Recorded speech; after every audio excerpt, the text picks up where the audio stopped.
As Nintendo unveiled the Super Nintendo Entertainment System to the world, they wanted to show off the system's hardware. The company had put immense effort into Mode 7, a rendering capability included in the hardware that simulated the appearance of 3D gameplay. One of the ways they hoped to demonstrate Mode 7 was through FZero, one of the system's 5 launch titles. When it was released, FZero was an immediate hit. The 3D rendering capability made the graphics seem like they were from a game of the future. Players were left with the impression that their vehicle was going extremely fast, and this was a truly revolutionary change from previous racing games. The game was produced by the legendary Shigeru Miyamoto himself, and it shows. FZero features 15 unique tracks or courses, all of which have different designs, obstacles, and color schemes. There are also 3 separate leagues: Knight League, Queen League, and King League. The higher the league, the more challenging the courses. In the old days, I really enjoyed the challenge of mastering each of the leagues, and they really do ramp up the difficulty. One of the best parts of this game was the fact that each of the 4 cars was distinct, with separate strengths and weaknesses that set them apart from the others. For instance, the pink car, the Fire Stingray, has the highest max speed but the worst acceleration. The green car, the Wild Goose, has low acceleration but high durability and the second highest max speed. The blue car, the Blue Falcon, is very balanced in every category. Finally, the yellow car, the Golden Fox, has incredible acceleration but a low top speed. The strengths and weaknesses of the cars just added to the overall appeal of the game because there was a style of racer that suited everyone, much like in Super Mario Kart.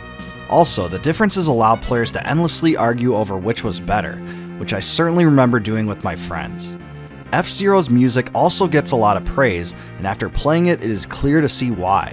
The title screen is fantastic, and most of the game's songs are very infectious. The tune for Mute City is especially memorable, and sticks in my head to this day. It's hard to find a better soundtrack on the SNES than this one, and I don't say that lightly. The upbeat songs are some of the most prominent, but they are also balanced out by some more subdued tunes as well. One of the most fun things to do in the game is to take the jumps at high speed, and you could really clear a lot of track with this method. However, it was also risky because some of the jumps have the potential of shooting you far into the outskirts of the course, and if you land there, you lose the race. The tracks offered some obstacles, such as slip zones that make your vehicle slower, landmines that damage it, and guardrails. The main thing to be aware of though is your power bar, which lowers when you take damage. When it's fully depleted, your car explodes and you lose the race. Power can only be recovered by driving over specific regions on each course, and they are few and far between. Shortly after its release, FZero was featured in a quintessential early 90s commercial. Get a load of this. Nothing prepares you for FZero, created for the new Super Nintendo Entertainment System. You won't believe the power. You won't believe the control. You won't believe the jumps, the curves, or the feeling you get until you experience it for yourself.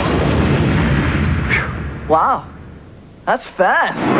FZero for the ultimate G-Force, only on the next generation from Nintendo. Now you're racing with power, superpower. Many retro gaming fans may be surprised to learn that Nintendo actually built a pretty interesting story around the game, and even included an awesome instruction manual that explains the background.